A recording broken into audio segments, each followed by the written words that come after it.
Olá, Sapiens, você está em mais uma DR das dietas. Esse vídeo é a continuação do vídeo da segunda-feira. Uhum. Então vamos lá, Ana, o que mais pode prejudicar o coração? O coração, né? Através das doenças cardiovasculares. Então, Sapiens, agora a gente vai falar um pouco dos riscos gerais que as pessoas podem ter. Às vezes são coisas que não dá para evitar, mas é importante você saber se você tem ou não, né? Doença cardiovascular no geral, tá? Não só infarto, mas derrame, coração com insuficiência, Quando fala cardiovascular é coração e os vasos sanguíneos todos, né? Corpo todo, e cérebro também. Mas a gente está focando mais em infarto, né? Angina, doença da coronária e derrame, porque são as principais causas de morte, que é como a gente já falou no outro vídeo. Lembrando que o cardiovascular eu acabei de falar, também não precisa, que é o corpo todo, às vezes, todos de coração. Exatamente. A idade. Então, ó, idade. Idade é um fator que realmente tem associação com doença cardiovascular, porque é uma doença crônica, ela vai se montando, ela vai entupindo os vasos ao longo de décadas de vida. Então, obviamente, quanto mais idade você tiver, mais risco você vai ter em comparação com pessoas mais novas. Então, né? mas Ana, eu sei que tem pessoas novas aí com problema cardíaco aí. Tem. O que acontece? Eles entopem rápido? Tem várias teorias para isso. Primeira coisa que tem que descartar é o uso de alguma droga ilícita, alcaloide, daqueles tipos que contraem os vasos sanguíneos, porque aí, quando você contrai os vasos sanguíneos, você não precisa ter obstrução dentro do vaso, ele não deixa passar oxigênio do mesmo jeito, aí falta oxigênio no músculo do coração, é o infarto ou a angina.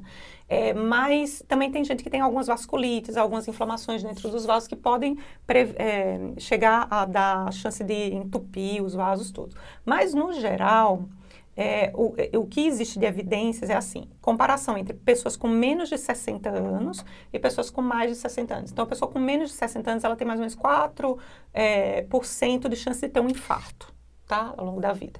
E uma pessoa com mais de 60 anos tem quase 10%, 9,5%. Então, é mais ou menos o dobro, um pouco mais do que o dobro. Mas tem um lance também de que quando é mais velho, tem uma sobrevida maior e quando é mais novo, papum, né?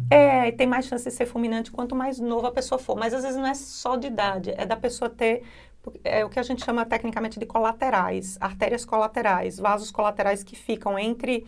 Porque imagina que as coronárias são grandes avenidas e elas têm as ruas menorzinhas que levam o sangue para o coração todo. Só que tem áreas ali que estão recebendo sangue só de um lado. Se você obstruir essa avenida aqui, ela fica sem receber sangue.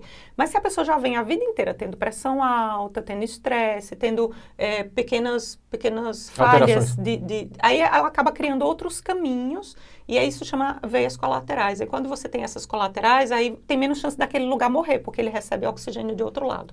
É por isso que, ao longo da vida, os infartos são mais fulminantes em pessoas mais jovens e menos chance de ser fulminantes em pessoas com mais idade. Né? Ana, tem diferença entre homem e mulher? E aí, mais uma questão de gênero, né? Se é gênero feminino, gênero biológico, feminino ou masculino, mulheres tem ou mais homens. chance. Uhum. Exatamente. Então, o que acontece? As mulheres, geralmente, têm menos chance de infarto e também de mortalidade ou de AVC do que os homens. E é em torno, mais ou menos, de metade do risco. Então, mesmo nas mulheres com menopausa? Porque aí a questão da menopausa é assim, você pensa, então a mulher pode estar protegida pelos hormônios que ela tem diferente dos homens. Aí na menopausa não fica tão diferente assim, fica mais parecido com o equilíbrio dos hormônios dos homens. E realmente essa diferença vai diminuindo depois da menopausa, mas mesmo assim ainda é menor do que os homens, né? Então os homens, se você tiver mais de 60 anos ou você for homem, você já tem mais risco de ter infarto. Conclusão bem rapidinha minha, leigo, é que as mulheres têm uma sobrevida maior.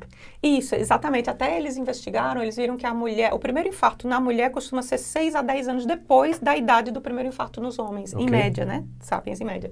E talvez isso se reflita também na expectativa de vida, né, das mulheres, que é um pouquinho mais alta também, né? Você sabe alguma coisa sobre histórico familiar, alguma coisa assim que você acha que é importante falar? Outra coisa, histórico familiar também. A gente não escolhe os nossos pais, né? Então, nossa carga genética, então tem coisas... Algumas religiões dizem que a gente escolhe. Mas eu não vou entrar no assunto. Mas do ponto de vista biológico, não. Então, o que acontece? Do ponto de vista de histórico familiar, existem algumas correlações, sim, mas o que a gente tem que parar para pensar é assim, será que é alguma coisa realmente genética ou não? Porque existe a hipercolesterolemia familiar, existem alguns riscos genéticos de você ter dificuldade de jogar fora o excesso de colesterol, mas isso aí a gente vai deixar para um vídeo específico que a gente vai falar das doenças.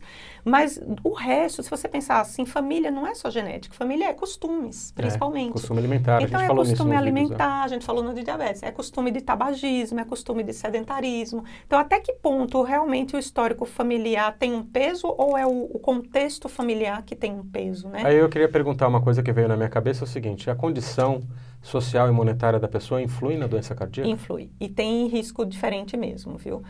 Tem vários estudos avaliando o mundo todo. E o que é que eles observaram mais? Eles observaram que pessoas que têm e que vivem em região de baixa renda ou que têm baixa renda e baixa escolaridade, que infelizmente as duas coisas vêm junto, né? Tem um risco de mortalidade de doença cardiovascular 2,7 vezes maior do que pessoas parecidas que têm mais escolaridade ou que têm melhor renda. É pelo entendimento mesmo, né, do que está fazendo, do que está comendo, tem mais consciência daquilo que está fazendo. Né? Pode ser isso também, tem mais consciência de cuidar da saúde, mas também tem mais acesso à saúde. E as pessoas de baixa renda, às vezes, estão num local que o acesso à saúde é mais difícil. Ok. Né? Então, e os países também que têm menos renda, têm menos acesso à saúde. Então, tem essa questão daí também. A etnia, você acha que influencia? E a etnia, sim. Eu achei evidências aqui, ainda são um pouco E controversas. os espanhóis, Ana? É isso que eu ia te falar, que você vai gostar da Vou notícia. gostar? Vai gostar da notícia. Existem alguns trabalhos tentando comparar, né? Caucasiano, afrodescendente, asiático e alguns outros grupos étnicos. E o que é que eles observaram? Existe um pouco mais de chance, mas não é nada assim, tipo, 3 vezes super alto, não. É 70%, 30%, 40% de mais chance dos asiáticos terem mais complicações ou mais mortalidade de doença cardiovascular do que os caucasianos, por exemplo. Pessoas do Oriente Médio também. E existe o que eles chamam de paradoxo hispânico, que é o que você vai gostar. Isso? Muito vinho, pouco tá cardíaco? Muita siesta, Muita talvez. siesta? Não sei, sabe? A gente não sabe ainda. Só que eles viram que mesmo em populações de menor contexto socioeconômico, mesmo dentro, por exemplo, nos Estados Unidos, que tem os hispânicos, descendentes de espanhóis ou latinos, comparados com os caucasianos, eles tinham menos risco de mortalidade e de infarto do que os caucasianos, do que os brancos. Eu não tenho mais uma pergunta, mas a gente vai deixar para o próximo vídeo. Se você não assistiu o primeiro vídeo dessa série, volta lá na série que é o anterior a esse daqui. Mas agora eu vou deixar uma pergunta que muito me interessa. E quanto ao cigarro, Ana? Aumenta o risco? E quanto aos outros fatores, né? Aqueles que a gente pode modificar, porque esses até agora a gente não pode modificar, é só para ter consciência que a gente está em risco ou não, né? Vamos ver no próximo DR das dietas. Tchau, te vejo na sexta.